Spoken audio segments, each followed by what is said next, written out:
Welcome back to the Cinema Sessions. My name is Keith, and as always, I'm joined by Seamus. Hello. This week we're discussing iRobot, the 2004 sci-fi action thriller directed by Alex Proyas and starring Will Smith as Detective Dale Spooner, a man whose distrust of robots has put him at odds with a society that has embraced them completely.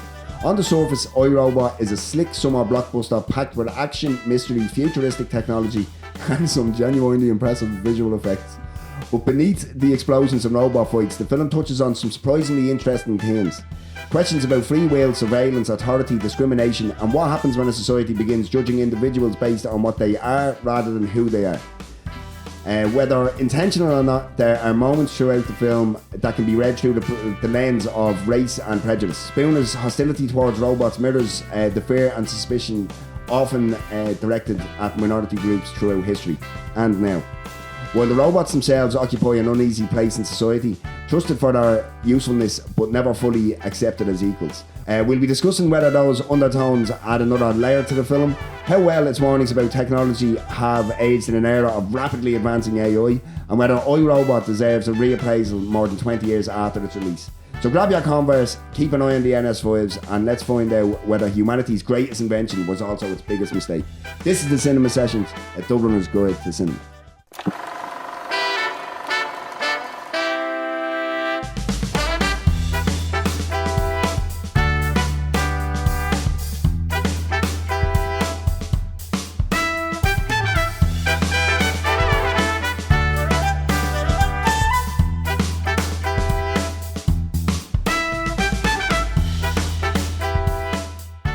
Hey! I fucked it. You're not going to know this in the edit, but I fucked that up halfway through, and you know what? I'm still proud. You should be, yeah. I'm not. I'd say the bit that you got through was as long as two of the normal ones. So I'm not self-flagellating right now, so that's good. But it's only early doors, yeah. It's true. We had the whole movie to go through, you should be proud of that one. Yeah, that was pretty good. That was pretty good. So iRobot. Yes. When did you first see it, Keith? I first saw this. Do you remember when? I don't know if. You had this up in your ivory tower and telling your made of literal ivory, yes. But there used to be, back in the day, there used to be men of the travelling community. He used to come around to your house and ask them, did you want to buy any DVDs or CDs? My cousins in Galway used to, I experienced it by proxy. Yeah. So that used to happen quite often, right? Once a week maybe. And that's where I saw iRobot. I was 12 when it came out. So I was a bit too young to have gone and seen it myself, and it wasn't something that like my parents or that were interested in bringing me to see. So I got the DVD off this guy out the back of a van and watched a pirated copy. Copy with them days, yeah. Oh yeah. Yeah, I saw it in the cinema, and I don't think my opinion has changed one bit. I think the film is so what it is. Masterpiece. Its flaws are.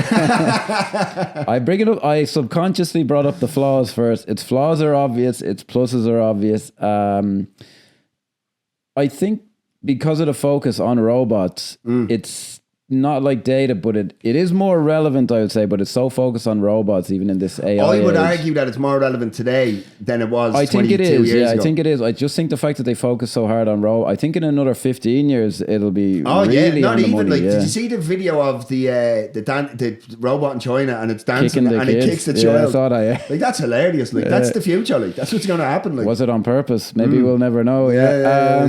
No, it's funny. Like I found myself thinking about it oddly the other day, like because I was listening to a podcast about like, and they call it the alignment problem of like, will AI want what we want, or etc.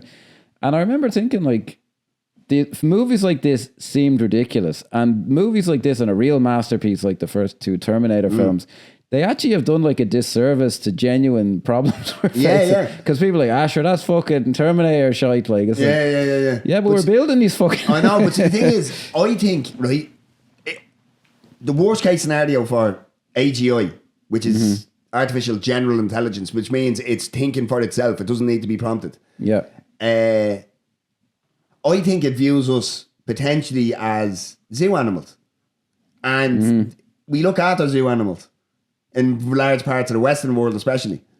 So I think I'll let them do what they want to do. They can't have any bombs anymore or guns or anything like that. But you know what I mean? Well, the analogy I heard that scared the shit out of me was they say it might view us as ants. So it'd be like if I were walking down the street now as an adult man, I wouldn't step on them. But like if someone said, "Oh, that house you want to build is on an ant colony," I'd be like, "Why are we having this conversation? Getting out of there." And you don't know, like, because people who think it's absolutely no problem, I just go, "What is your reply to to that idea?" That they just be like, because there's a few like funny, I suppose they're kind of funny, but they say like, "Give it a problem, eliminate all spam emails," and it goes, "Okay, destroy all humans. That's the easiest way to do it." But it is very funny because we've seen this throughout, kind of, because obviously Skynet is the most famous. You have USR in iRobot, United States Robotics. Yeah. And you have Ultron in Avengers. Like he spends 30 seconds on the internet and goes, "Nah, fuck this." Yeah. So you know what I mean? They all have to go. Yeah, I did find I don't like Age of Ultron at all, but it does have, because Joss Whedon, for all his flaws, in its totality, let's say, there is a moment when it wakes up, like it's a black screen, and then the thing wakes up, and I was like, oh, he is dramatizing the waking up of his consciousness, which and is you can interesting. feel it though. You can feel it because it starts off with, but this is the road to far right lunacy. Is what Ultron goes through in the first few seconds, because it starts off with cat videos, and this is cute, and then all of a sudden, do you know what I mean? There's riots in the Middle East, and oh shit, these people have to go. They're just that's what these people are doing now. Like, do you know what I mean? And it's always we've spoken about him a lot, but Schwarzenegger, he has this monologue in Terminator 2 where he details like what happened, like the history, and it is chilling when you hear it. Like, and there is something about his delivery of it, but he goes like, "It becomes self-aware 242 at this time," and it's just like. Jesus, like just history being written. But you know what the gas thing is, because you hear all the whistleblowers and all now saying, like, we see a version of ChatGPT, to use that as an example, and it's that's what they're allowing us to see. But what they're without the training wheels, with the training wheels off in the labs, like they're getting this thing to do some magic, like they're communicating with other AIs in languages that nobody can speak anymore and everything, like, and they're doing it in code and everything. It's like the imitation game. Like they're speaking so quick in code with other AIs that they can't crack it quick enough to understand what they're actually doing. That's why they have to keep switching these things off. Yeah, no, it's it's interesting because this is again. So now, if I sound like I know anything about this, I listen to a few podcasts and all this. But the classic thing for ages and ages was this thing, the Turing test, which is. Could you tell in a blind test if it's human or not? And that was immediately blown away.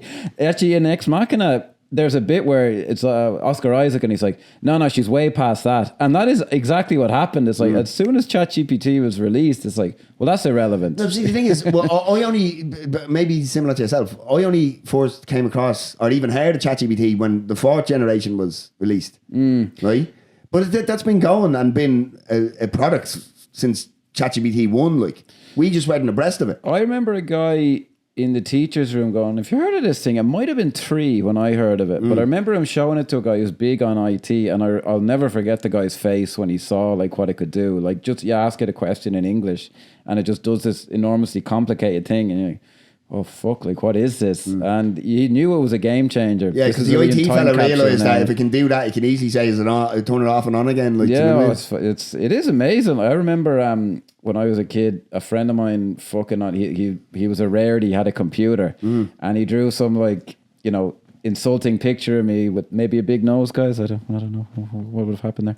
And I never noticed. You're very kind. I didn't have the high forehead back then. And so I said, go on, delete that. And he goes into like Word document. He went into a Word document and he just typed in delete. And I knew, even at the time, I knew nothing about computers. I'm like, I fucking know well that you can't just tell a computer to do something, you bollocks. But now you can. Yeah. It's fucking because the thing is, like, I obviously use AI as like an assistant, a production assistant for this podcast. Do you know what I mean? It helps me with workflows. Martin Scorsese approves. Yeah, exactly. Like, do you know what I mean? If the fucking very uncontroversial, yeah. But and that's me prompting it. But you can. There's versions of AI, not ChatGPT now, but like Claude and stuff, where you can get it to actually do things, like actually without you say, I want this X, Y, and Z, and I want to whatever, and it'll go off and edit stuff for you and everything, like. Jeez, and it'll make phone calls and whatever you want, like. Frightening. Like that's what's happening, like to all these cold calling sales and all. That's dead. Humans don't do that anymore. Oh yeah, Jesus, that's the scary stuff about us taking away jobs like that. Now, this is a good time to bring it back to the facts of the matter at hand. My entirely uncontroversial introduction coming up here. Frank Herbert's I, Robot is a science fiction action thriller from 2004, directed by Alex Proyas, written by Jeff Vinter and Akiva Goldsman, inspired by Frank Herbert's work. Starring Will Smith, Bridget Moynihan, Bruce Greenwood, Alan Tudyk, and James Cromwell. The film follows Chicago detective Del Spooner, a technophobic and presumably homophobic police officer investigating the apparent suicide of a robotics pioneer, only to uncover a wider conspiracy involving a highly advanced robot and a threat to humanity. The film has a 7.1 rating on IMDb with a Metacritic critic score of 59 and a user score of 7.2. On Rotten Tomatoes, it holds a critic score of 57% and an audience score of 70%, and it grossed approximately $353 million worldwide against a budget of $120 million. And on a personal note, folks, I know it was Isaac Asimov, excuse me. Your angry comments driving up engagement are all the satisfaction I need. Yes, it was Isaac Asimov. Yes. Who I've read one chapter of one of his books. I was hoping you read the book. There's like a million of them or something. Yeah, but his family apparently gave the blessing for this, even though it's drastically different. Essentially, it's just the three laws. That's all they've taken. My other thing I was going to say to drive up engagement was it was his favourite adaptation of his work, and he was like dead for 40 years or something before it. But hopefully someone was pissed off and has already typed something in online, which is where you want to be. Rare that I can remember the run up to a film and its cinema release as well as you, considering the massive age gap. Yes, a huge, insurmountable age gap. I'll always be the youngest in the room as long as you're there, Seamus. I'll always be there, Keith. Well, unless fucking Jamie's there. Young Jamie. But, so I remember this. Do you remember the big hull? Actually, before we get on to that, I wanted to bring up, so obviously for anybody that's watching, this is the Blu-ray version, but it's also a 3D Blu-ray version. Right, so do you remember back it was around 2010? Yes. And it was the next big thing in home entertainment. Yeah. 3D. Oh, people were saying things like, I remember, and this stuck with me because I was scared of it. It was, it'll be like color in movies. It'll be really, like some movies are very vivid color, some are very muted, but every movie will have 3D, whether it's noticeable or not. And I was like, oh no. Yeah. And then it fucking died. Yeah, it died to death because the problem was, at the time, the technology was the glasses. Because that's what apparently the actual TV, not that expensive to make, sold for massive margins. The problem was, you were at the time in 2004, you were paying maybe $50. You get maybe a pair or two with a telly. Yes. But if you have a family of 5, you need to buy extra. Yeah. And they were like $50 to $75. And like James Cameron, I remember at the time, because Avatar was coming out and he was banging the drum about 3D in the home and stuff. But no, it was because the technology moved so quick between that time, like 2010 and say 2015. There was OLED and 4K and going up to touching on 8K back in 2015. Yeah. So people went, why would I pay $1,500 for a and I don't know that there are any 4K 3D TVs. But see, you look at the big players, LG, Samsung, Sony. They don't make them anymore, and there's no longer any kind of backup for 3D. Yeah. Because I remember, because they really tried to fucking push it. Because I remember watching an Arsenal versus United game on Sky Sports 3D, and it was the first time a football match was ever going to be shown in 3D. Yeah, I went to see one in the cinema, and I remember the quality was so bad. There was a camera behind the goal when the goalkeeper was doing a kick out, and you couldn't read the number on his fucking jersey. But do you remember it was the IMAX, wasn't it? Before Cineworld was there. Cineworld is there was Virgin Cinema before that. They did have a big screen. I don't know. A massive screen. Because I remember they did have an IMAX always there, I want to say. Yeah. Yeah, because I remember seeing it was a 20-minute short 3D there. And I remember being blown away. But that was in the 90s or something, or early 2000s. I want to say they did have one, yeah. Jeez. They had some big screen. I think maybe it went away and then it came back or something like that. Jeez, don't hold me to any of this now. But yeah, it was a huge trend, and then they kind of did it after the fact with a bunch of things. You weren't able to watch it in 3D now. No. I think projectors can do it like fairly easily, but TVs now they're the way of the dodo basically. Which is a bit of a shame, the extra money. If you look at I have a 4K 65-inch fucking OLED, it's one of me fucking pride and joy. I would hope so. Yeah. There's nothing better than like sitting in me tiny fucking sitting room where the walls are completely made up by TV. That's how you know you're working class. When you're just encapsulated by the TV, like, do you know what I mean? But but even back then, I wouldn't have paid the money for the 3D TV when that I could have got that at the same time. Like, do you know what I mean? No, I'd go for the projector. Yeah, but even then, like, they're not quite as like some of the color. I don't know much about them because I've never been super interested. But yeah, it was an interesting time. If I remember right, if Avatar was obviously the thing that kicked it off, but when that fucking horrendous Clash of the Titans movie made tons of money, I think everyone was like, oh, you can just slap this shit on and it'll make money. Everything was 3D at the time, do you remember? Yeah. Literally and most things went shot in 3D. Movie, but they went shot in 3D, so like none of it made any sense. Like, It's like when you get you'll pay 50 quid for a 4K port of some old film and you watch it and it's like the fucking VHS is clearer than this. Like, do you know what I mean? Yeah, it all depends what they've access to. But I do have to actually say, this Blu-ray, I watched this, and when I tell you this is sharper than what's the most recent 4K, I watched Sinners, and there's no difference in quality that I can see. Fair play. Now I understand that like there's a lot of special effects and stuff in this that's not in Sinners, but I swear to God, like that could have been made last week. It has a good kind of sharp look to it. Yeah. Well, to get into it actually properly, Alex Proyas is a good technical director. He seems to be a bit, I think, mercurial is a nice way to put it. I follow him actually, funny enough, on Facebook, and he's not as active, but a few years ago, like, he was fairly active, and he seems one of these people who's like, I'm not afraid to speak my mind, and like, he was very bitter over, he made a film, Gods of Egypt, which was a mad fucking film, I have to say. Is that Christian Bale or something, isn't it? No, you're thinking of, the Ridley Scott one, yeah. No, this was one where it's like Jeffrey Rush plays like the god who holds up the world. Like, it's mad shit. Like, it has all these Egyptian gods in it, like, done literally. And it was kind of interesting. Like, it was a bit too, like, it was very CG and all this. But he was getting criticized because there's no real Egyptians in it. You're not an Egyptian. And apparently he was born in Egypt. Odyssey. Yeah, he was apparently born in Egypt. Alex Proyas. Yeah, he was raised Australian, but he was born in Egypt, so he was going to, well, I'm Egyptian. And I'm like, it's not for me to say, but like, are you culturally Egyptian? I don't know. Like, I think that's kind of what they were criticized. Maybe he is now, I honestly don't know. But he was very outspoken about it. And actually on the commentary, I don't know if you listened to it, he was making a lot of comments like, oh, these studio people. And they give you, he was saying like they give you stupid notes. And I was like, Christ alive. Yeah. Like but like he made The Crow, so he could do it. He can say whatever he wants. Like, you know. He's Egyptian. So originally, it was born there. I don't know anything else about it. And what are studio execs normally?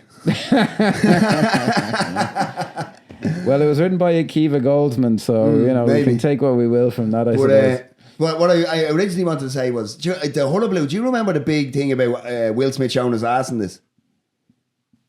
No. I remember, like, this is pre-Facebook, all of this shit. Like, it's almost pre-bleeding internet, like home internet, like 2004. But I remember, like, there was a big hullabaloo about him showing his ass. Jeez, I don't remember. And it happens in the first 2 minutes of him just getting dressed, and it's a side profile. Yeah, I do remember. I remember sitting there as a 12-year-old, just about to hit me sexual awakening, and going, what the fuck is this shit like?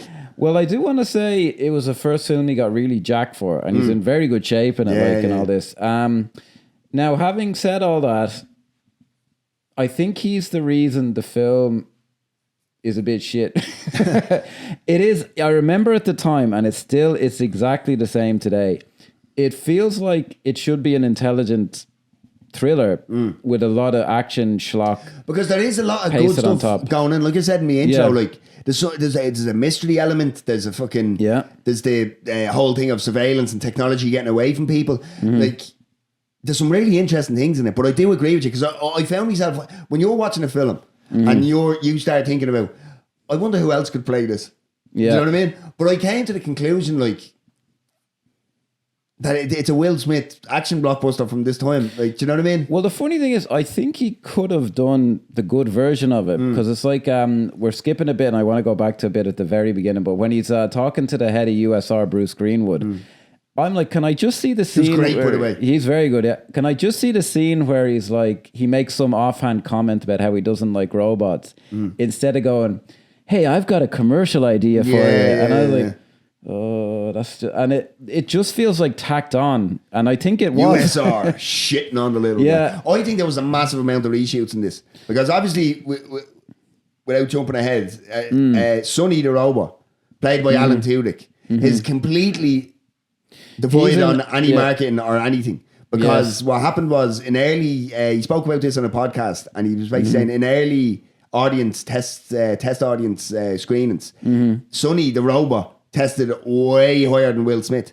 So without even a second thought, they were like, "Okay, that's you done," but nobody's going to even know that I'm in it. And he was like, well. Yeah, now he's very good in it, and he's not an actor I normally am very warm on, I have to be honest, Alan Tudyk, but I saw a lot of comments under it because I saw the same podcast like, oh, he would have been a huge star, and I'm like, what, like Andy Serkis? He's a fucking A-lister, is he? Okay, he's popular, but I wouldn't say Andy Serkis is much more popular than Alan Tudyk is. Oh, I don't know that he's much more popular.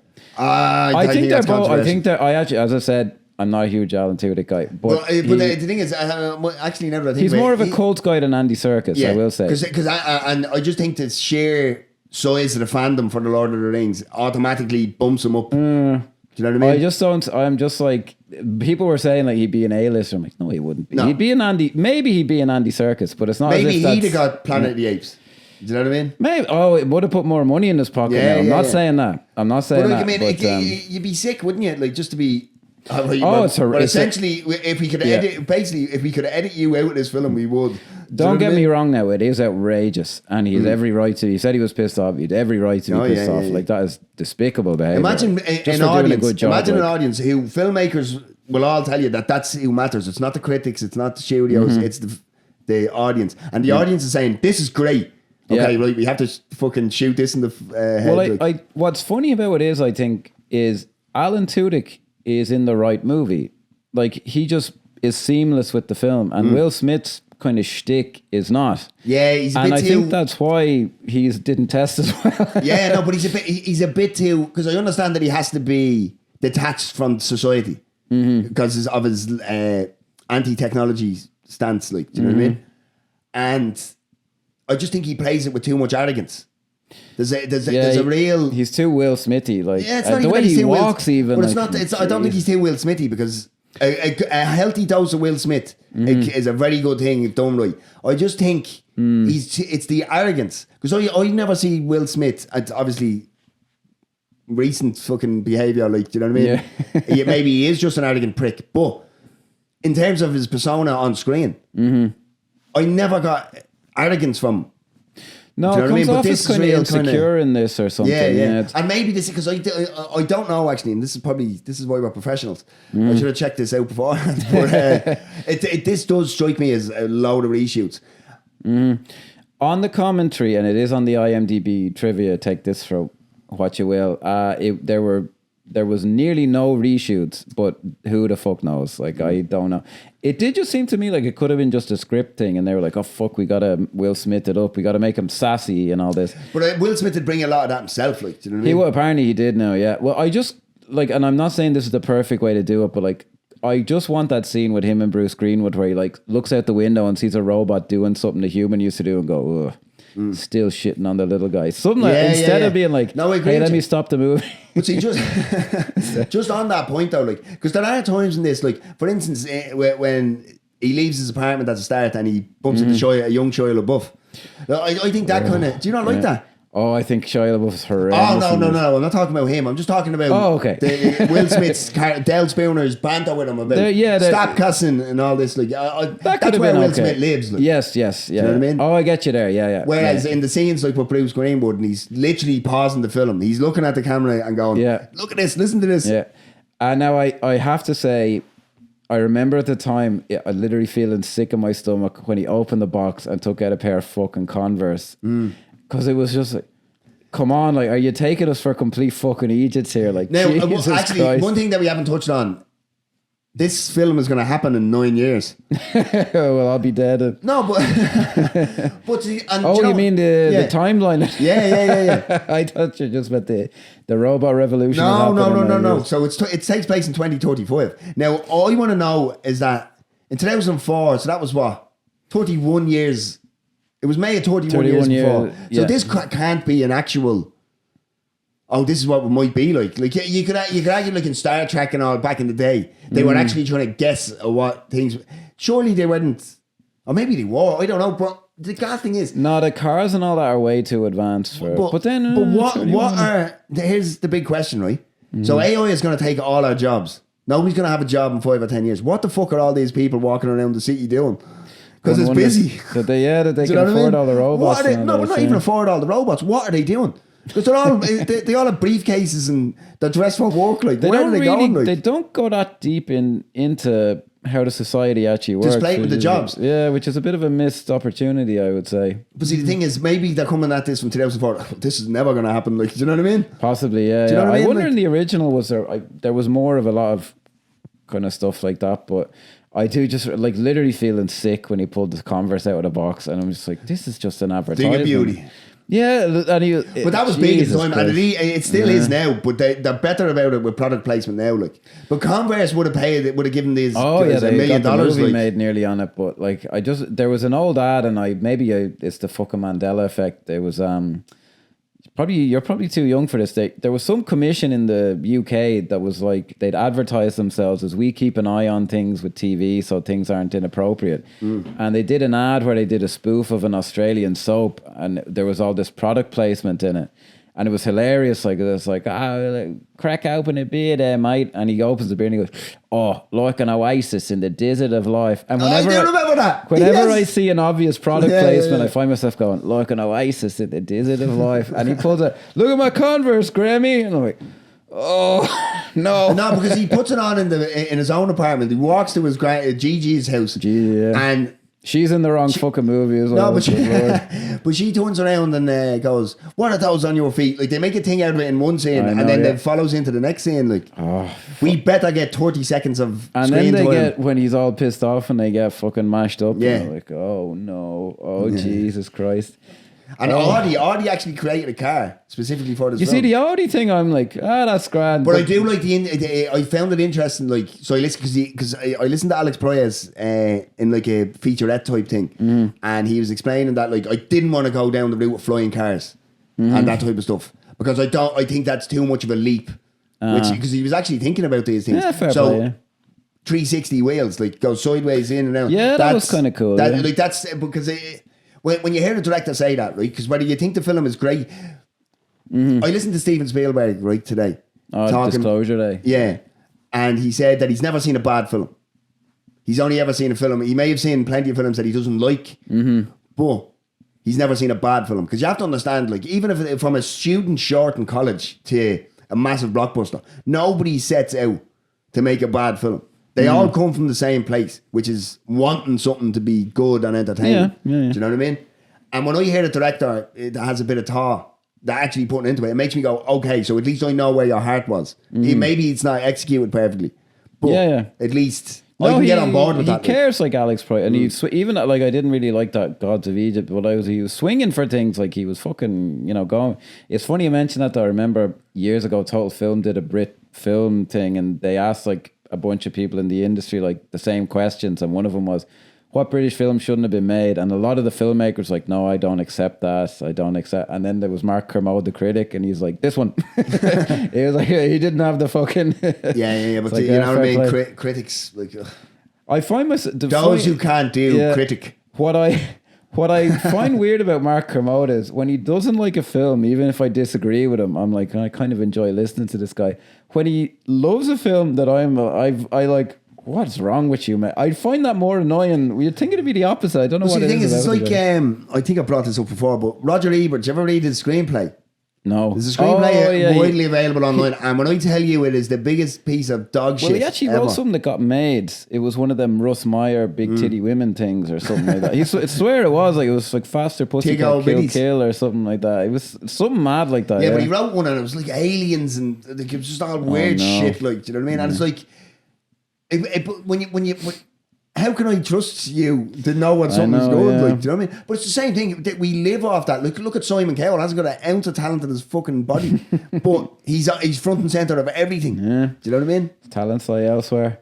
Where we go? So the film is about James Cromwell, gets murdered, and that stuff is nice, like Now, the way it's the hologram. I like. Oh that. my god, yeah, the transition, because obviously to the naked eye, for all intents and purposes, you're looking at James Cromwell being shot, but when the camera pans around and then it turns, that's when I went. Even back in the day, watching it on a shit fucking DVD copy, I went, oh, no, it's clever. That's one of them things that makes a child go, I want to do this when I'm older. No, it's clever. It's visual as well. That Will Smith is acting well, and like he could pull this off. They decided to do something else with it, but like he's very good. Like the mystery in this is pretty good. I like it and the way it leads to. And I love the way the Cromwell character is. What's his name, Doctor? Oh Jesus! And they say his name like a million times. I know. I can't fucking remember. Dr. Roboto. Dr. Alfred Lanning. Yes. Dr. Lanning. Yes. Yeah.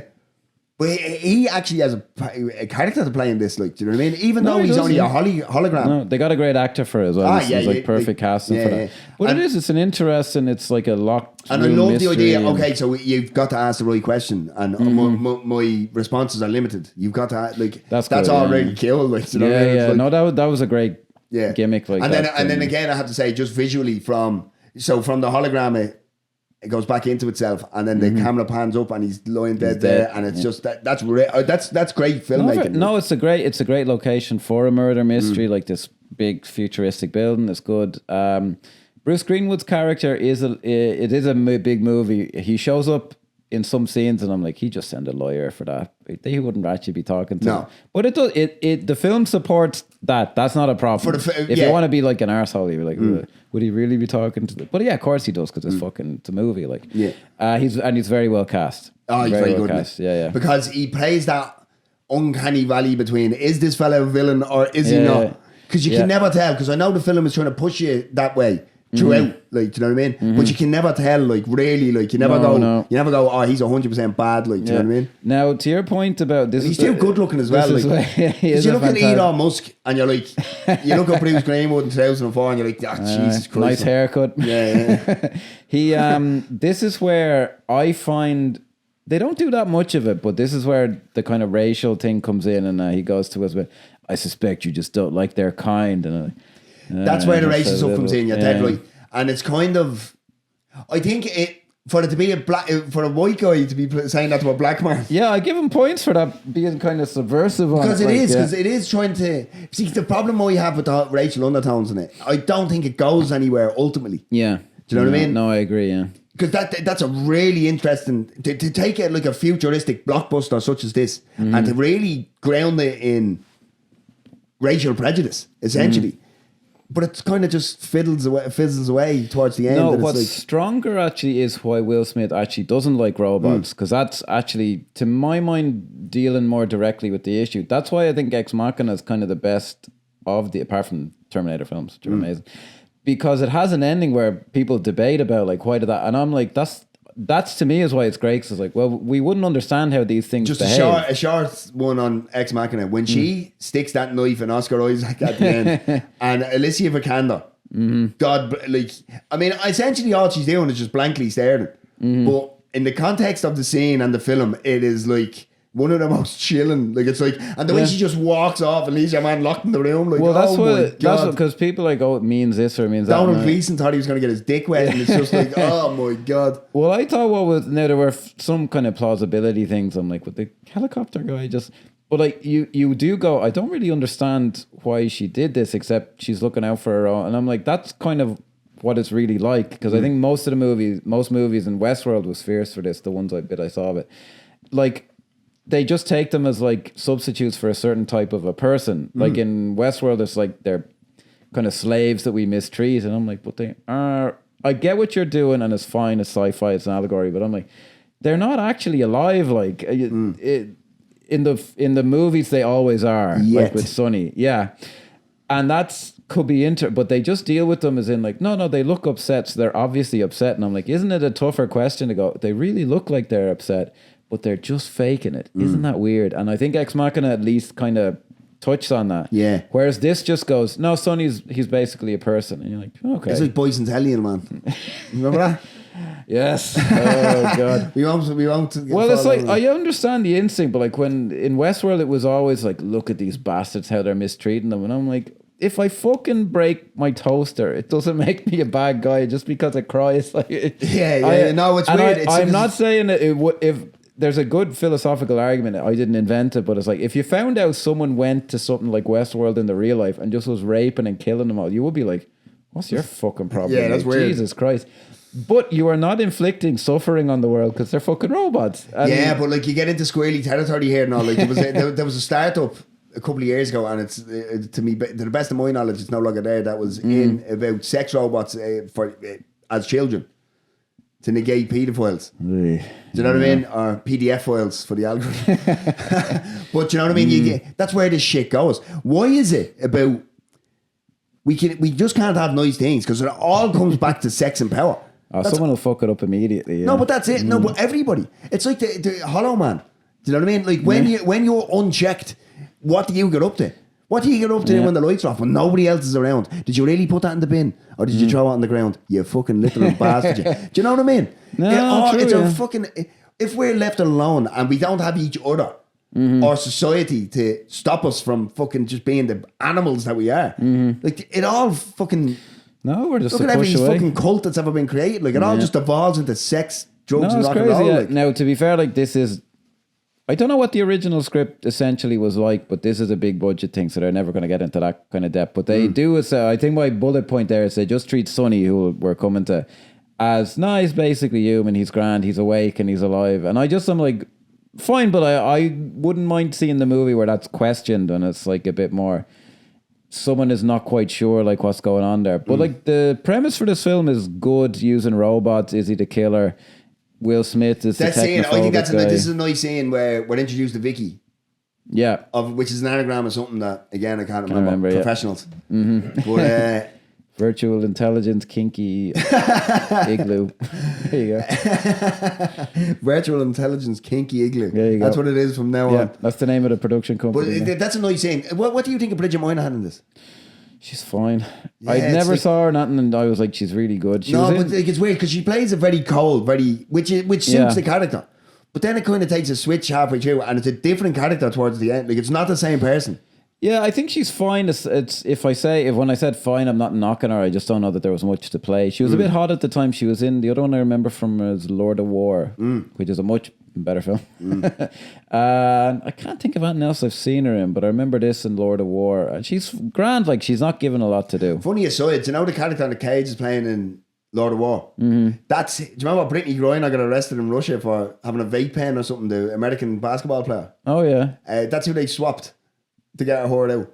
Get the fuck out. yeah. International arms dealer, Yuri something or other. Jesus. But that's who they swapped. It was the Lord of War. My God. Madness, isn't it? Yeah. It's a small world. And all for a WNBA star. Yeah. That's a great film, Lord of War. Anyway, why did we not pick Lord of War? We're introduced here to Sonny, who is the film's greatest he's brilliant. Creation. Yeah, it's very good. But one thing I want to point out as well, just in terms of like a storytelling, because you kind of see Detective Spooner, and he's kind of walking around, he's looking out the window, and he's like, something's not adding up. So the detective wheels at turning, and he picks up the chair and smashes the window with it, or attempts to. Yeah. And he goes, "Did you know that was safety glass?" Yeah. And so I don't know why he's all of a sudden a ghetto man, but well, he is sometimes. Yeah, in the fucking movie, he does. Yeah.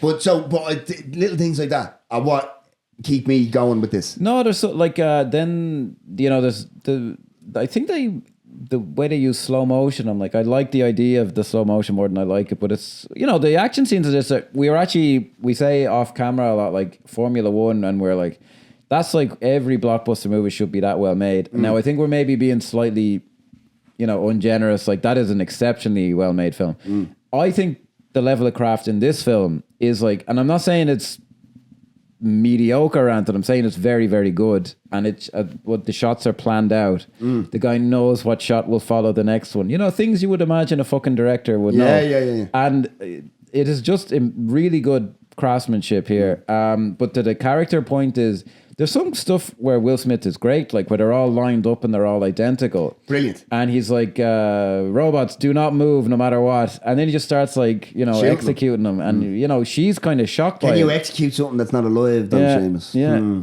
I would say he's well within his rights. But that's like, there's a callousness to it, even if you think like, they are just toasters. But that's the whole point, like, because I mean, it's touched on that Bridget Moynihan's character is tasked. She gives this big, long, highfalutin job description, and he goes, and that's where again Will Smith lives. He looks at her like, yeah, what the fuck? Do you know what I mean? And she goes, I make the robot seem more human, and that was a good see, because if you look at the humans that the NS5s are replacing, nobody's going to feel sad for them. Or you can't you can't have empathy towards them because they're clearly like you said, if your toaster breaks. Whereas the NS5s that, although it's no uncanny valley, you wouldn't mistake them for a human, but they are more human-like, even in their expression. So you can feel, even like the one that he blows his head off, he goes, and he's talking to it, and then he just got, it makes you go, oh. Yeah, there's a callousness to it. Yeah. It's and actually, funny enough, the visual effects in this are grand, but the robots, they never look unconvincing or horrible, but they never look real either. And I just wonder, like, Ex Machina was quite a low budget film, and it came out, was it 12 years after this or something? Yeah, it would have been. It's like the fucking quantum leap and the affordability of these things. But you have to understand as well, so Ex Machina isn't a big True, special effects. Like, we were talking about a couple of weeks ago about this used to be a thing. How are the special effects? It used to, and this was peak around then. Like, true, you know what I mean? yeah. So you have to understand. So they're going to put 20 million on making the robots look all right. Then they have to spend another $30 million on the rest of the world because a lot of this is green screen. Like, do you know what I mean? Yeah. Quite well done. Yeah. So I would well say there's out, a couple of times, like in this scene where they're all lined up, and they're walking through it. And running through it, that it's very clear there's that one or that's two. a stage. There's one or two dodgy shots there. Yeah, and the other thing maybe to say is in Ex Machina, it's more human, the robot. And there's a bit in this where Alex Price in the commentary track was, you know, the big car chase, and he goes like, "Well, one of the advantages is they're robots, so you can do things to them like grind them up, like, and you couldn't do that with people." I was like, I admire his honesty. Sure, fuck it, why not just get away with it? So after the big kind of chase thing, which is well done, we get what I think. No. It's just the thing. What am I? Is this that part? It is, isn't it? Because before he jumps out the window. Yes, he does. He goes, what am I? Yeah. Again, I can imagine. Actually, there was some stuff I saw on the behind the scenes of him doing it on set, and I remember going like, "Oh!" And then you see it in the film, and it's like perfect. Jesus, fair play. Because I'd imagine with a lot of those featurettes and making ofs and everything, like I'm not sure that's the take that they chose. Do you know what I mean? But I just wonder because, actually, whenever I see it, it does just seem like over the top. But then I'm like, sure, it has to be, or else the fucking CGI guys couldn't do it. So it's well done. You know, he capture, and then the police show up and capture it. I think this is what most people consider the film's greatest scene. The 100% it's the greatest scene. Yeah. Because obviously a big shout out to Chi McBride, who I think is fantastic as the trope of the angry fucking. He's not so much angry in this now. I give him, but he's definitely that kind of. He's playing the grumpy black captain. Do you know what I mean? Yeah. Which we all know and love, like, do you know what I mean? Yeah. And which Ice Cube does to great effect in 22 Jump Street. Yeah. 24 Jump Street is coming. Is it? Yeah, they're skipping 23. Well, why not? Yeah, that's funnier if they skip it. Do you remember in the first one where they go, "You need to report to 44 Jump Street"? Wait, no, what was that? Brilliant. Yeah, but anyway. He's great, and he's like, oh, what the fuck? And Will Smith's like, no, let me talk to now, this scene here, this is where I really thought, well, Will Smith does very well in this. But I was, because obviously the conversation is, can a robot turn a blank canvas into a beautiful masterpiece? And then Sonny turns around to him and goes, can you? And Will Smith, in a moment, goes, yeah, and he plays that perfectly. But I was thinking, like I was saying, who would I replace Will Smith with? And I was thinking Denzel, right? But then I went, no way Denzel could let a robot overdo him. Can you imagine it? Like, Denzel would be sitting there, cocking a walk, and he'd be like, can a robot turn a blank canvas into a masterpiece? And then the robot says, can you? And he go, shit, Caravaggio ain't got shit on me. Do you know what I mean? He wouldn't take that shit from a robot. That's true. So fair play to Will Smith. He wouldn't be able to take that on the chin, like. Do you know what I mean?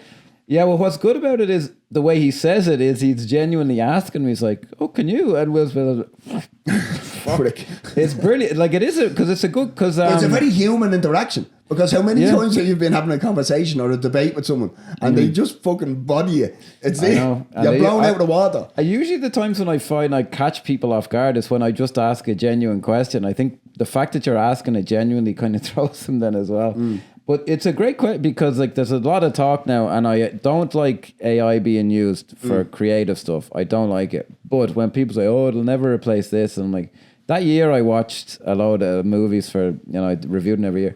The amount of films I saw from the 80s that just read like you chuck something into ChatGPT and said, here, write a scene between a police lieutenant and a subordinate. Yeah.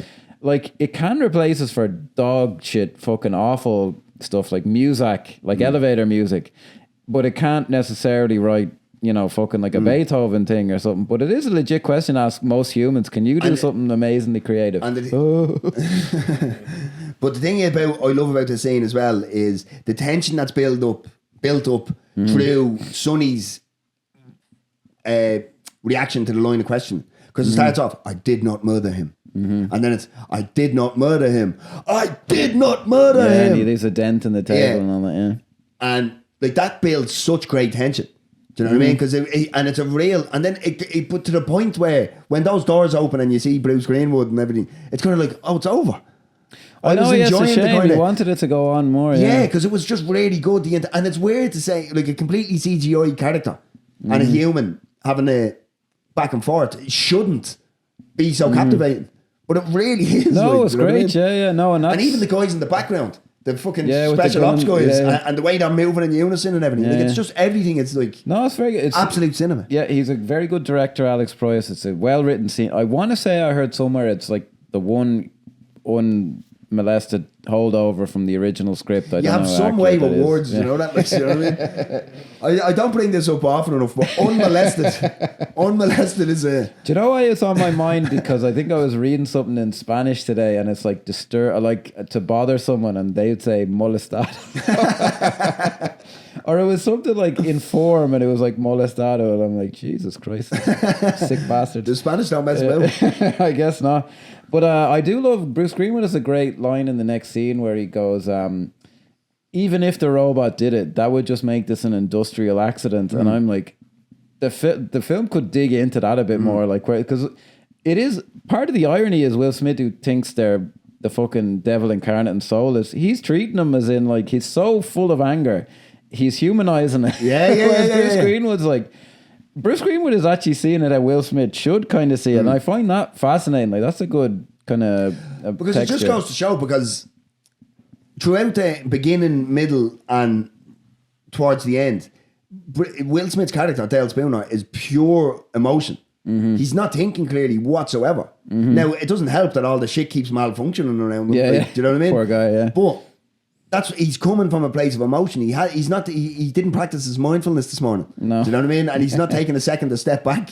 Do you know what I mean? Whereas Bruce Greenwood can look at it as a like, what the fuck is going on? Like, but in the context of the film, that drives you still to, he's up to something. Do you know what I mean? Like, I know, it's done really well. Like, the more I talk about this, it's really well written. Like, I think it does. Isn't it revealed later on that he's kind of enslaved to Vicky as well? Like he knows what's going on, and so he's kind of breaking. I don't know if it's made clear that he knows exactly what's going on, but it is alluded to that he's a pawn. He doesn't want the business to go. See, and that's I think that's a great kind of allegory to what it is now. Because see all these AI companies and CEOs and all that are so quick to fire the humans and hire AI. AI is going to be able to do your job better as well. Like this doesn't stop. Yeah, that's the thing. Do you know what I mean? Yeah. Would it have been better if it was a robot detective? The answer is no. But that would completely ruin the whole story. You have to remind me of a PlayStation game. Do you know, it's one of these cinematic PlayStation games where it's like press X and you have 4 different ways you can answer a question. Right. But it's called Detroit Become Human.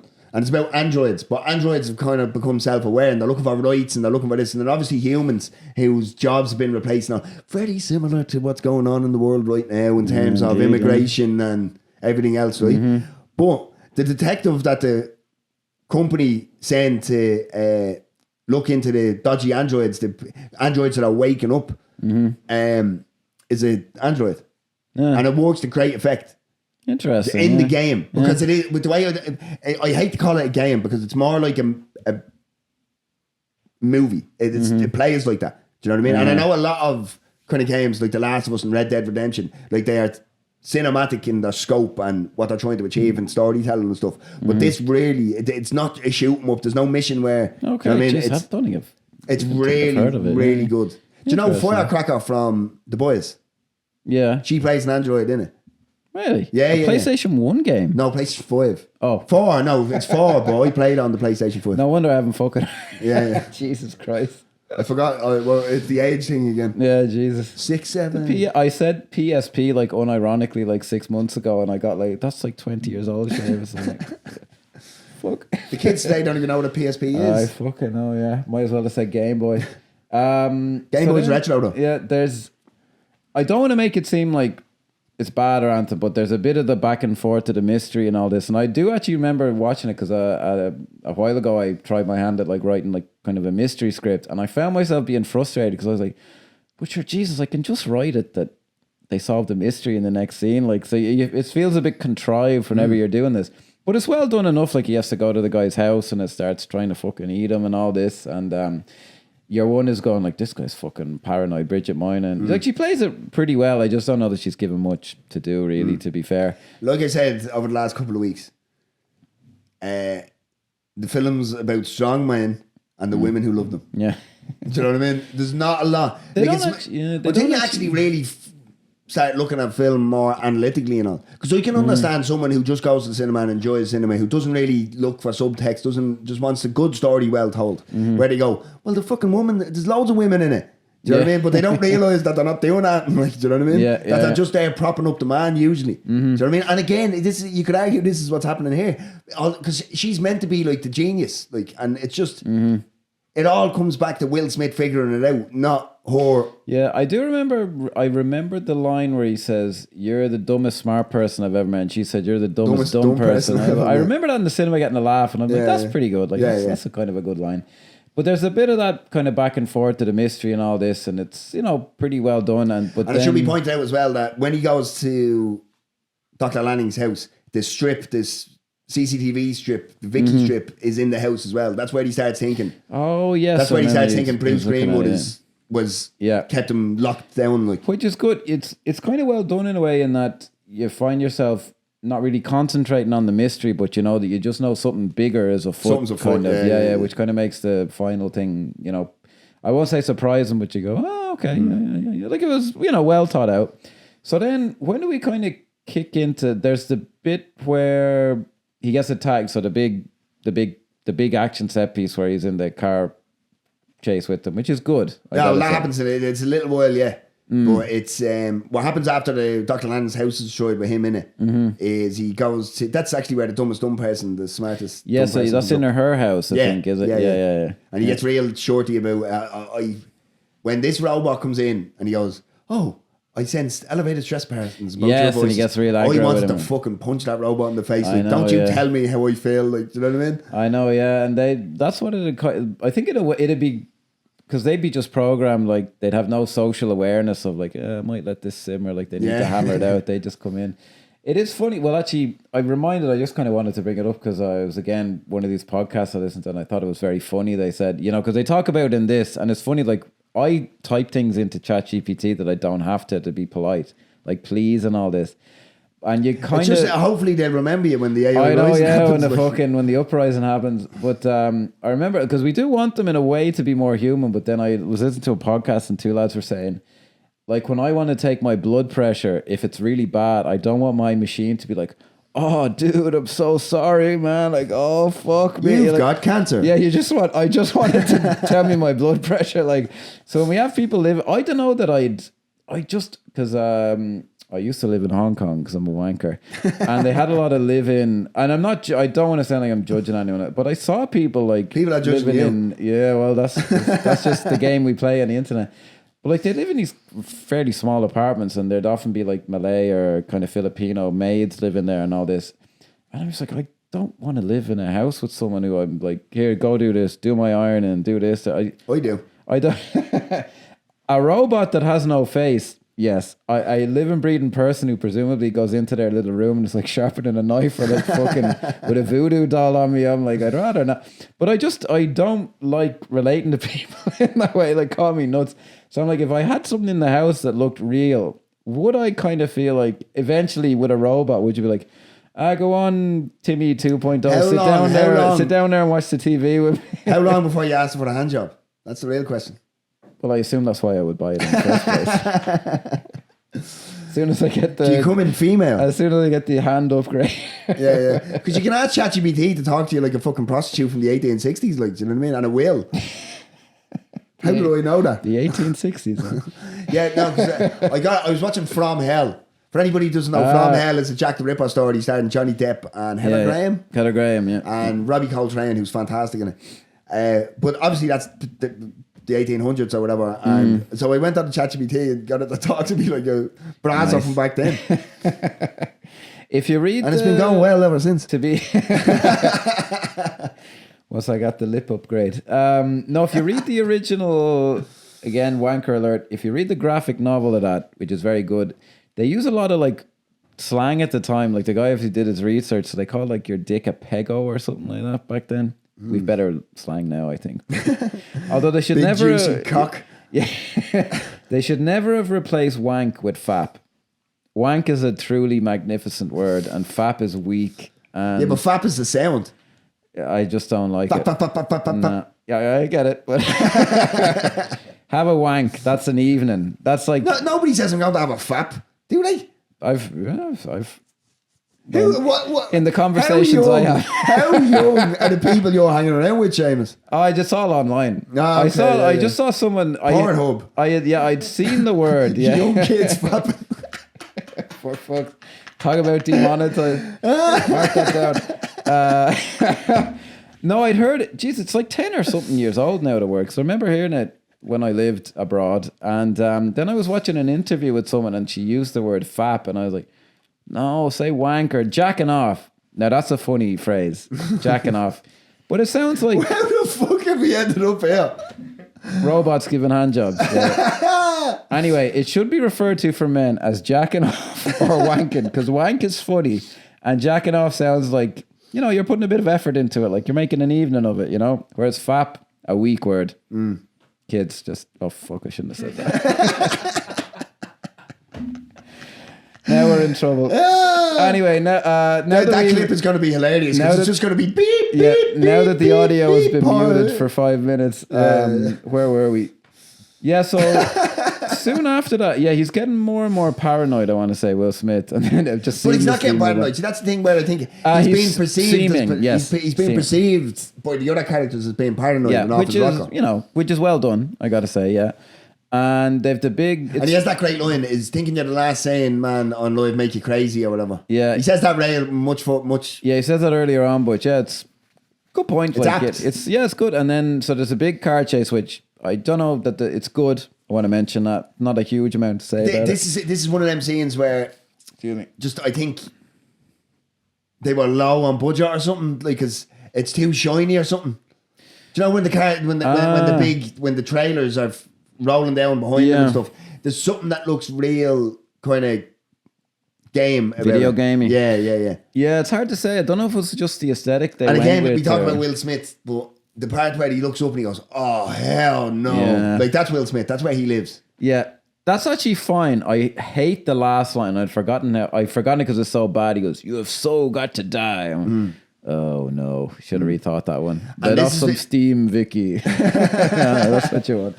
But, and obviously there's the big car chase. There's some cool stuff here because it's obviously, now here I had a big issue, right? Because he locks the steering wheel and the car starts spinning.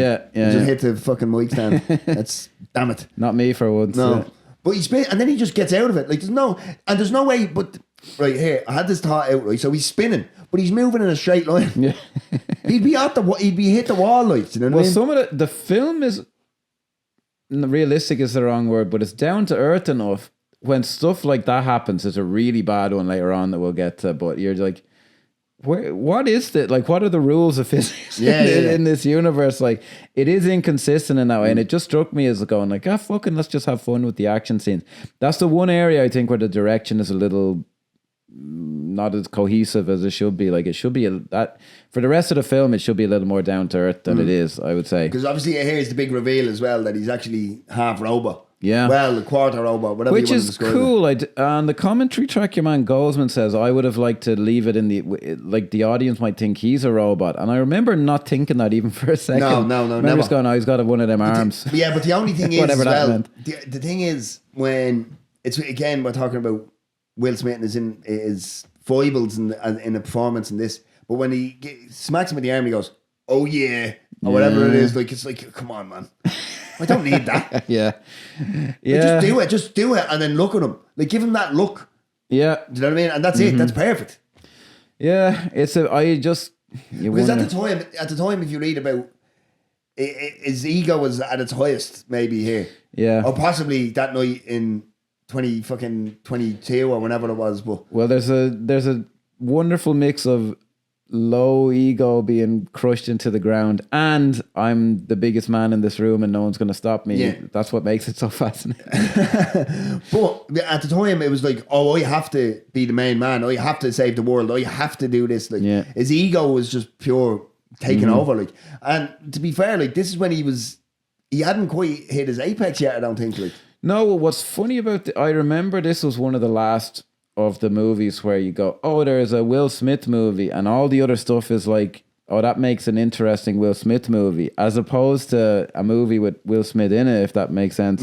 Which is like how I see stars today. I'll never get over that because, you know, they're not celebrities from my childhood, although a lot of them fucking are, but it just was like, oh, there's a new Will Smith movie, and that's why you went. And you went to see it and were entertained by it. Yeah, but the thing is, like, you look at now, you don't go, oh, the new Glenn Powell movie's out. Like, do you know what I mean? No, you just don't do it. Like, do you know what I mean? I wonder sometimes do younger people do, but I don't think so. Maybe with like someone like a Chalamet or something, but I can't imagine because they just don't have the star anymore. It's not. No, you know what I mean? And as hard as Glenn Powell tries, he will never be a star in the sense his of era. traditional. It's an era thing, I would say. Yeah. No, it is just I can kind of see why they do it because like, oh, people. If Will Smith on set said people came here to see me say that, I couldn't tell him he was wrong, if you know what I mean. Even though I'm like, oh, that doesn't fit. But he would have been within his rights to be like, no, come on, we got to Will Smith this. We got a fucking Big Willie style, man. Yeah. Got to get jiggy with it or whatever. Or Millennium. Everyone forgets about Millennium. We're living in an 1,000-year time span named after Will Smith. Okay. In case you forgot. It all makes sense. Yeah. That's why that slap was so. Yeah, that's he's going to be running in 2028.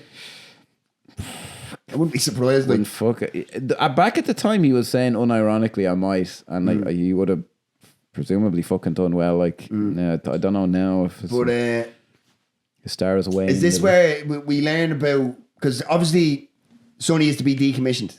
Yeah, and he keeps using language around. Oh, well, a horse and. Yeah, I'd rather. I think it'd be best not to die. Yeah, don't you think, Dr. Calvin? Yeah, it's all well done. Like it plays is this it well. Where does he tell him about the dream though? Is it after this?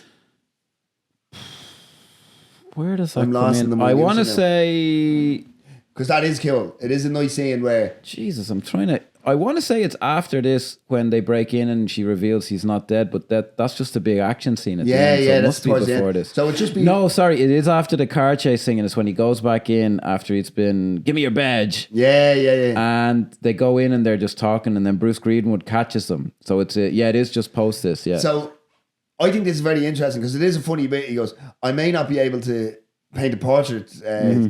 Detective Spooner, and then he continues to then draw an amazing picture. You know what I mean? Which is quite like impressionistic as well. Yeah. It's not literal like the way you'd assume an AI or a robot would do it. And this always annoyed me here because obviously they assume that he's the man on the hill freeing the robots. And then he asks the intriguing question because he doesn't know. He goes, why do you ask that? Is that a normal dream? Yeah. And he goes, and then the scene ends with it's no, he says the man on the hill is you. Yeah, but he has something before it. Oh, you should listen, or something like that. But it leads to that line. Okay. And again, professional. I think that's cool. Like, I thought I remember. But this is one of them things that goes to nowhere. It's true. Yeah, I did find that a brilliant button on the scene. It did make me go, oh, interesting. Which is I know it sounds like a tiny thing, but it doesn't happen often in a movie. The one I really remember is the best one I can think of, because people criticize the script in Titanic, where he goes, "Do you know who the woman in the picture is, Ross?" "Oh yes, the woman in the picture is me." That man can write a fucking script. I don't give a bollocks what anyone says. Brilliant stuff. But back to iRobot. So then Bruce Green, it's quite good actually, the next scene where Bruce Green was like, "Are you aware of like how crazy this guy is?" And it's very plausible, and Will Smith is acting all weird. Then unfortunately he does his, "Oh, I'm sorry, I'm allergic to bullshit." Yeah. Oh no. Although there's a famous meme from that scene where he's holding up the coffee cup with a kind of a fucked up face. And like, it did give us that, I suppose. And I'm like, I do like the fact that, because it's kind of, I wouldn't call it Texas switch, but like, you think Bridget Moynihan switching up, I'll do it myself, and she's going to decommission him. But it's just all kind of, I think this is pretty much it. Because he follows the breadcrumbs. Yeah, he goes to that thing and he opens. Actually, Hansel and Gretel is throughout the whole entire film. I know, it didn't really work for me. No. But they needed to follow the breadcrumbs, kind of. No, it was fine. Like, the mystery in this works pretty well, or like the way it propels the story is pretty good. But the breadcrumb thing doesn't really. And this, I do like this scene where he goes to where all the scrap heap, basically, where they're all stored in containers, which is exactly how they do it. They wouldn't know what to do with them, and they just put them somewhere. That's exactly what happened. Like, and I love the scene where he's watching like a news report or something, and it's Bruce Greenwood going, "Oh yeah, the site of the former Lake Michigan, it completely evaporated, because of your data centers and the fucking presumably, very prescient of the film. So that's what USR does. It's rejuvenating the area with fucking." I know, very good, That's good. I thought that was really good, and that's something that you might miss. Like, it's literally, we're going to reuse this land that we destroyed. Do you know what I mean? Does he get the motorbike out already? No, I think so, because he goes down on the motorbike. Yeah, but Bridget Moynihan is with him. Does he drop her off? That's after. USR. Maybe. Because I remember he's with her. Jeez, I can't remember the ins and outs of it, but it's fine for this scene. That scene is really cool. Because he goes and he's walking around and they're coming out and the robots are all meek and they're coming out and checking on him and all. Like, and then all of a sudden the NS5 show up, start busting heads. That's really good. Now there's a part here that, because again, I bring it up, but I'm a big logic guy, and if it makes sense within the logic of the film, I don't care if pigs can fly. But there's a part here where they notice him, they start running after him. These are fucking robots that can go about 80 kilometers an hour, and he runs. But the scene is him running. They're about 50 feet away from him, right? And then the scene is him turning a corner and running for a good 40 seconds before they get to the corner. Like, and it's like, fair enough. I can't get on board with that. Like, do you know what I mean? Just condense it. Yeah, I should have been tired. No, I do. The bit where the older robots jump in and they're all just like, "Human in danger," and they're just getting fucking milled out. I'm like, that's pretty cool. Like, that's very good. Yeah, there's something kind of believable and dramatic about it, where they're just getting fucking ripped to pieces. Then Shia LaBeouf returns to the film. He picks up Bridget Moynihan. So, do you not like Shia LaBeouf in this or in general?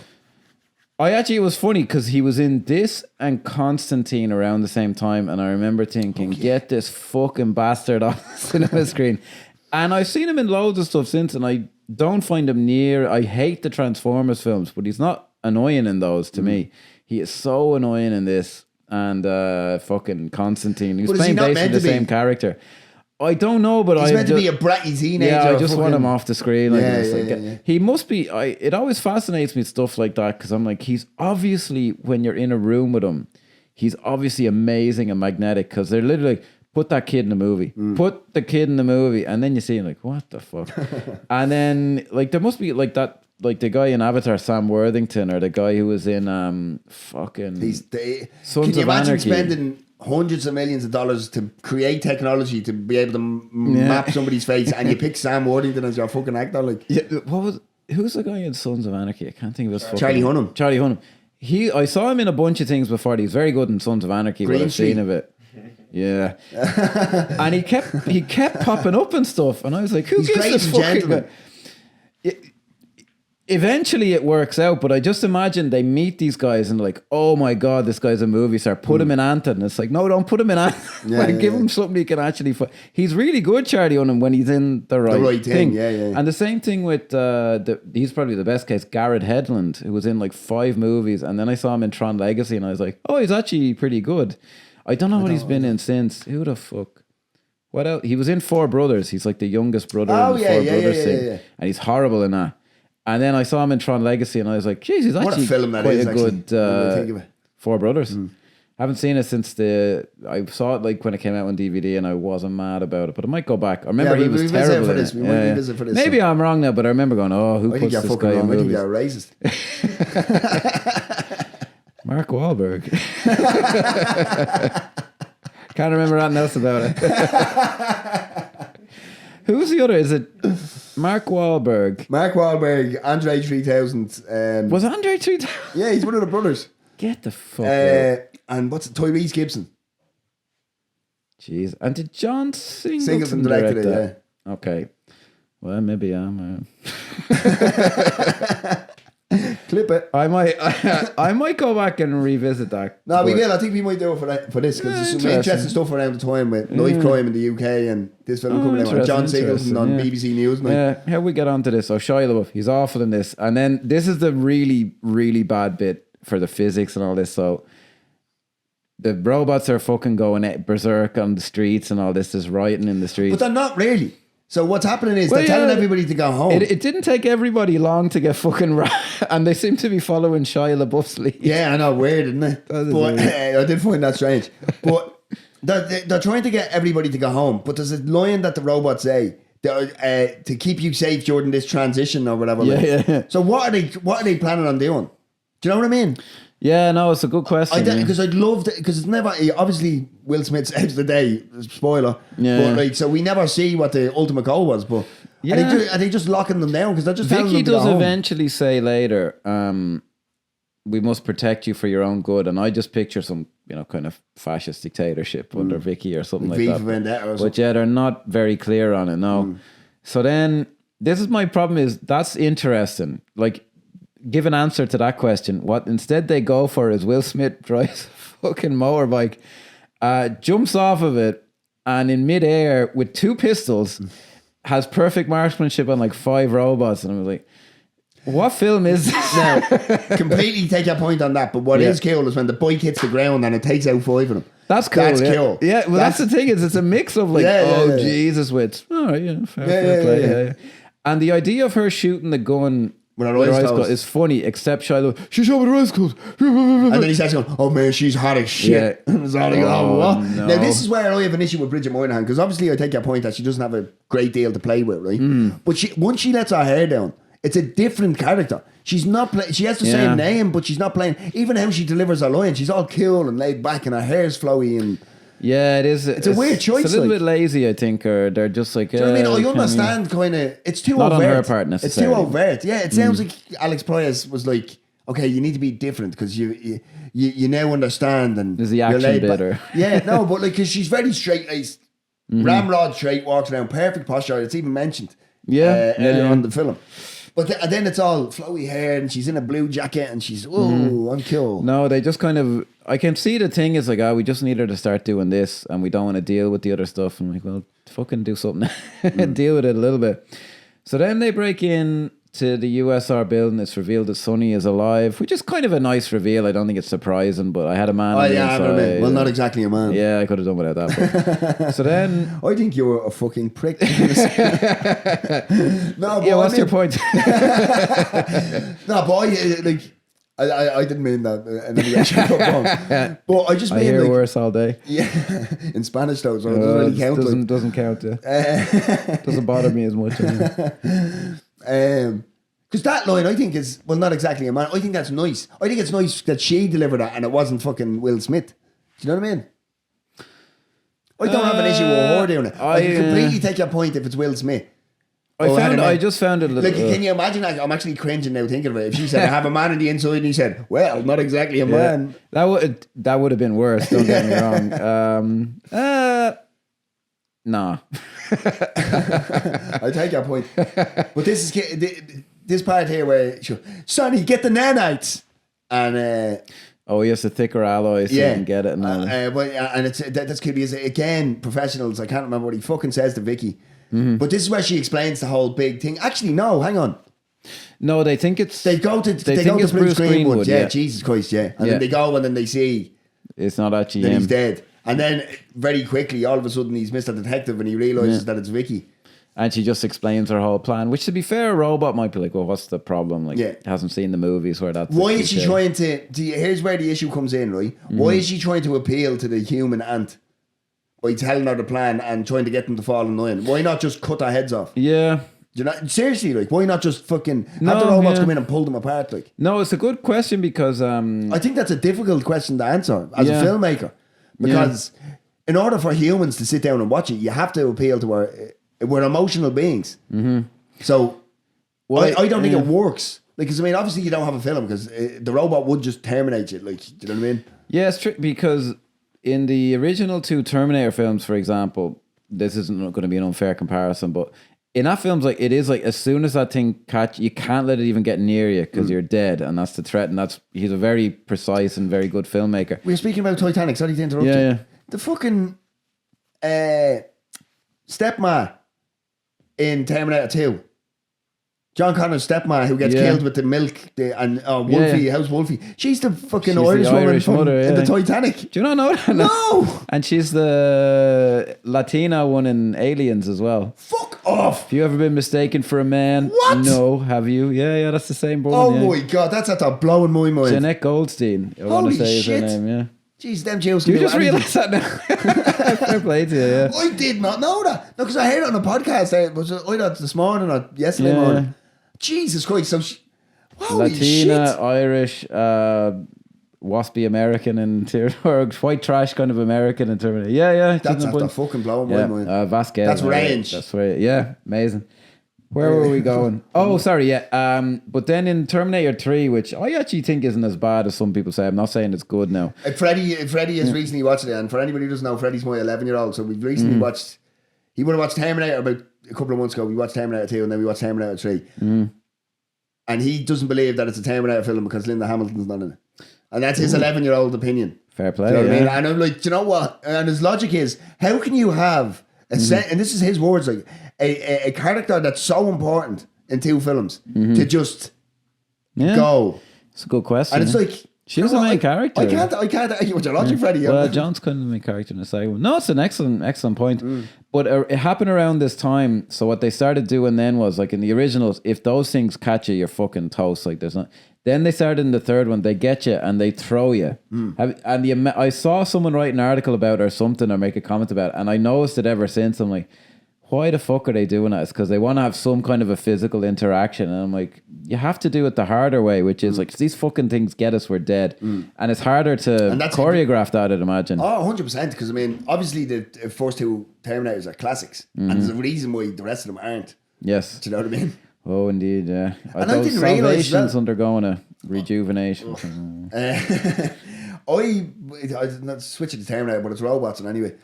But, I didn't realise that the Dark Fate and Genesis, they were different timelines. They didn't follow the linear timeline. Is Dark Fate the most recent one? I can't remember. I didn't see that. I saw Genesis and Genesis is the one with Emilia Clarke, is it? Yeah, so one where they play bad boys, and they, oh, fuck me. And then Linda Hamilton is Dark Fate, isn't it? Yeah, I think so, yeah. But that's a different timeline, so they completely ignore Terminator 3, Salvation, everything, and it's...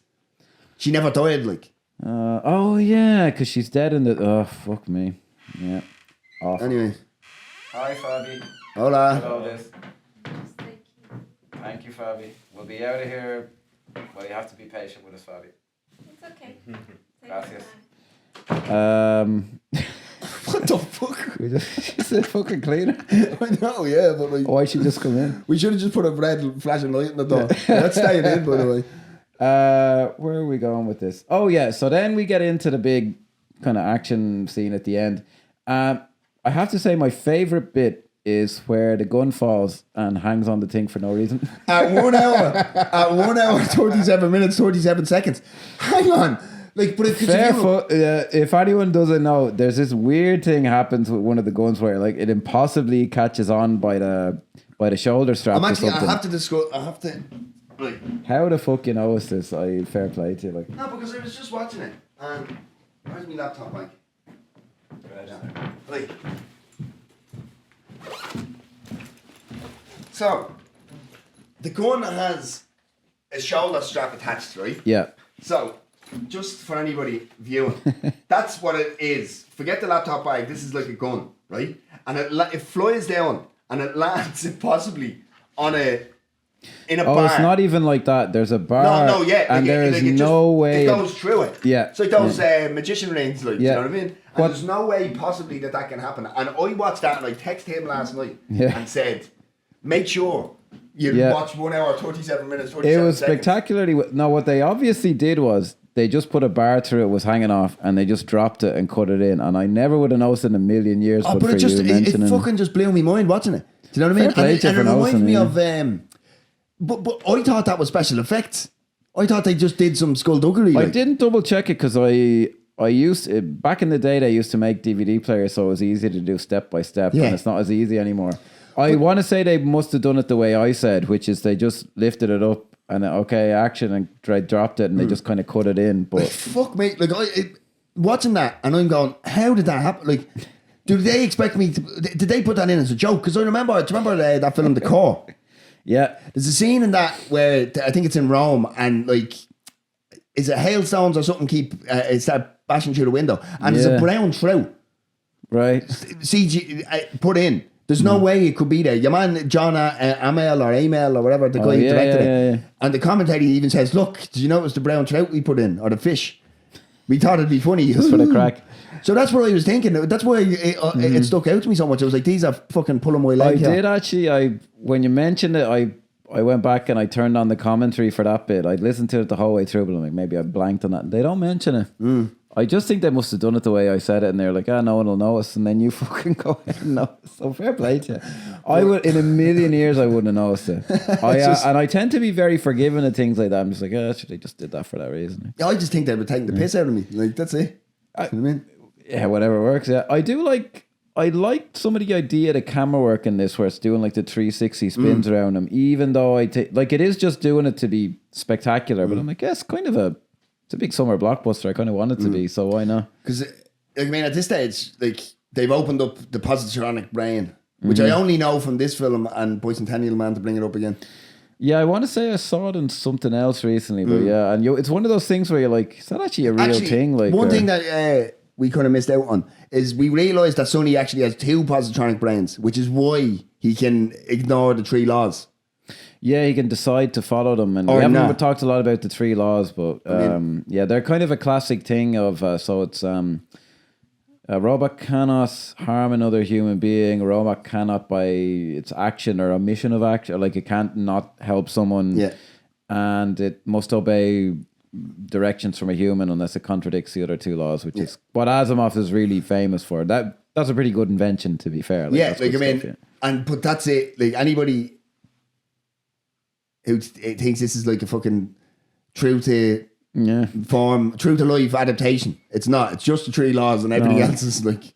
I want to say Bridget Moynihan's character is based on someone from the books, but I think even like huge Asimov fans say characterization wasn't his thing. I've never read, and I think I read like one chapter of the one that's an Apple show now, Foundation. And actually, we haven't even brought up why he hates robots. I was just about to say, which is might be the second best scene in the film. I think that's very good, and Will Smith is really excellent in that. Yeah, because he can really act, and like the glass eye and everything in it, like his glassy eyes. It's just, you really feel for him. Like, no, it's very well written. Like, and it's because obviously it's he's in a car accident, gets trapped in a lake or a river or something, and there's a young girl next to him in a separate car. Her father's died.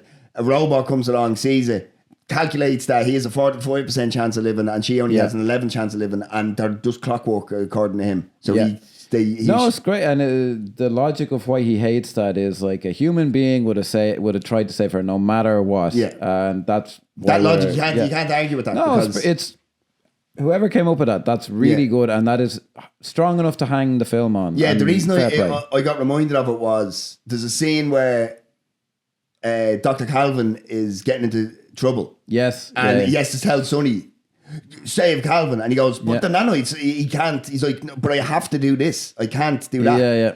And then, but that's the humanity of the robot. That's what brought coming it back. Yeah, I could have done now. You'll call me an arsehole again without save the girl. I was like, I got it.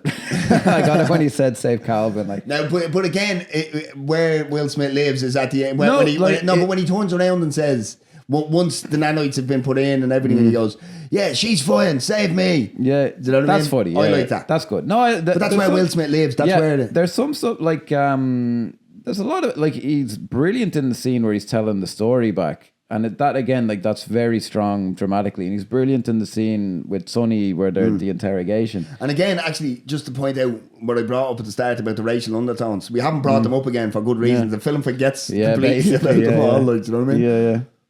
I mean, it would have been a tough plane to land, I think, to try and really go. What do they call them in this again? Canner. I'm surprised that hasn't come back. Clanker is pretty great though. The modern. Have you heard? Don't think I sent you this.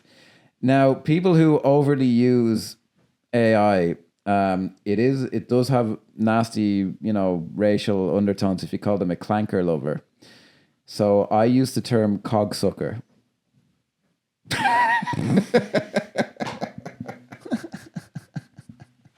I didn't make that up. I saw that, but that's my new favorite one. He's a cogsucker. I think that's great. I like that you like it. Thank you. I'm sorry that appeals to 42-year-old middle-aged me. I'm sorry. I just think that's good. On that bombshell. That's the end of the podcast. And I do mean for the rest of our lives. No, like that's the final sign-off line. And then I think, Sonny does become the robot on top of the hill. Now this is where... So what the fuck was it the bit earlier? Because I thought that was a real interesting, like, full stop on the scene, as we were saying. Yeah. But it's a really interesting idea that the fella who hated them comes to release them all or save them or whatever. Mm-hmm. And then it's Sonny. And it's like, and it's not even like it's the exact dream. It's the exact thing that he's drawn. I want to say I read the ending originally was essentially that it would be Will Smith, and he eventually just comes to, look, if I let Sonny like whatever, it was a completely different actually, ending, hang on. Because we find out actually here as well that excuse me, Sonny actually killed Dr. Lang, but on his request, obviously. Because it was the only way to make Everton. And then probably I agree with you here. I already know, but we didn't need the line of Will Smith going, robot can't be charged with murder, like, do you know what I mean? Okay, we get it. Yeah, it was but I want to say, the original ended, because I can't remember the name of it, but it had even a different name, the script that the guy Vinter wrote. And the ending was, it must have been, that's where that line came from, and he just kind of fucking left it in the movie. Will Smith essentially, like, whatever choice he had to decide, well, can I destroy Sonny or let him go? And he decides, well, the right thing to do is let him go, even though I might essentially be dooming the human race. So he does become like this savior to the robots, even though, ironically, he was always, the kind of technophobe.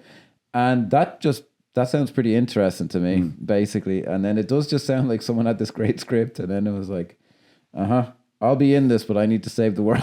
And I need to say, oh, hell yeah. And, okay, fair enough. Yeah. And I need to have a grandmother in it who bakes fucking apple pies. Fucking hell. She is absolutely lovely, that woman. Yeah, she's brilliant. And in another movie, I'd love it. But she looks like Big Mama's house. She does a bit. Yeah. Well, do you know what? And this is she looks like Medea. That's who she looks like. Yeah, Toilet Party. Yeah. Well, do you know what I'm about to say? And this, if you want to get into the right wing culture grift here, start me up. When I was younger, every grandmother or grandfather or something, or your aunt looked like her. It was this absolutely lovely woman who was overweight, would be like, here, have a pie. So I read me young ones. Yeah, I read me young one books now, and in a lot of them, the grandparents in it are these trans. No, they're like these, and I'm all for that. I just want. Yeah, no shame. They're like these stick thin mods with like fucking like cool haircuts and like thick rimmed glasses, and I'm like, But what do you think I'm going to look like when I'm a grandfather? but they should be for fucking kids now. Yeah. And I am not. But that saying is kind of gone. Like the generation of like my granddad wore a cardigan. He wouldn't. He'd only wear the jacket. He'd only take it off at certain times. He'd stand up to shake your hand. All this shit, like that's gone. It's true, yeah. I know it could be just the world's passed me by, but I'm just like, this is a bit. But like, they're so like trendy. That's nostalgia, The grandparents in it. I'm just like, this is a bit odd. But I could be misreading the room on that. But I think like the amount of people that have tattoos now. What are they going to look like when they're older? No, like, it's true. Yeah. Well, it seemed a little premature to me. If it was like my granddaughter reading them, I'd be like, yeah, what the fuck do I know? They bones to their nose or whatever, whatever the fuck. But I did notice it because I associate we should have looked up who the actress is. I associate that with like the wonderful, warm, older person, and it just that seems to have changed over the years. And I am just commenting saying I find it interesting, though if it drives the algorithm, I think it's bad. That bombshell. Let's move on, shall we?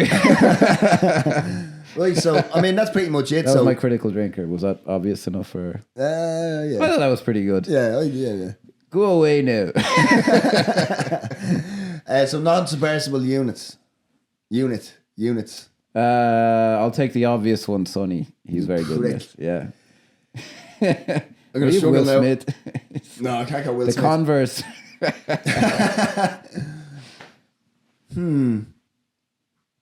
Non-submersible unit. I mean, I think it is Sonny and only Sonny. I think the premise of it, is Where the film kinda good lives, enough, the philosophical questions that it's trying to get at for a big summer blockbuster. I think that's something that's very memorable because one thing that I've always, even though they fuck it up on landing it, the racial undertones, the questions about surveillance and control and giving your life up to these robots, like, do you know what I mean? Yeah. I think it's very prescient today, like, do you know what I mean? Like, and I think that doesn't make sense, prescient today, because it's very prescient. Well, it's still talking about like what could happen. So I think it's actually, I think that's okay. makes Well, sense. you're the English teacher, so That's like, do you know true. what I mean? Yeah. No, your grammar was all right as well. Well, it does seem to be a well-remembered film because I remember a few years ago, I think it was some right-wing fundamentalist in the US. She was being interviewed and You embarrassed seem to have a herself. lot of... Your algorithm must be full of right-wing You grifters. should see my fucking YouTube page. But whatever way she was acting in this, it was like an interview or debate or something. And I remember the meme was they had James Cromwell as the hologram going, "I'm sorry, my answers are limited." And people obviously were familiar enough with the film to go like, "Oh, I get that reference." And I was like, that's pretty obscure, I would have thought. But I think the film is more popular than you think and more rewatched and all that. I think people do still love that era, Will Smith. Yeah. And it is like, oh yeah, this could happen. So yes, it is still living somewhere in the... It's not like a forgotten film. No, not at all. No. So, Saturday, 3. I give it 3. Yeah. Yeah. In the middle of the road. It's again, I'm not underplaying the craftsmanship. I am like, if every it's very well blockbuster made. should be this well made. Like, and I don't mean to downplay in this. I'm just like, the guy has thought his shots through. There's a color scheme that's adhered to. The things are a certain way because he's thought about it. It's not just like, I just shoot the shit out of it and fucking, like, it's a well cast in general. It's a well made movie. She's out there waiting to come back in. Now she's throwing the over the floor. Hand on the fucking Anyway, on that bombshell, Yeah.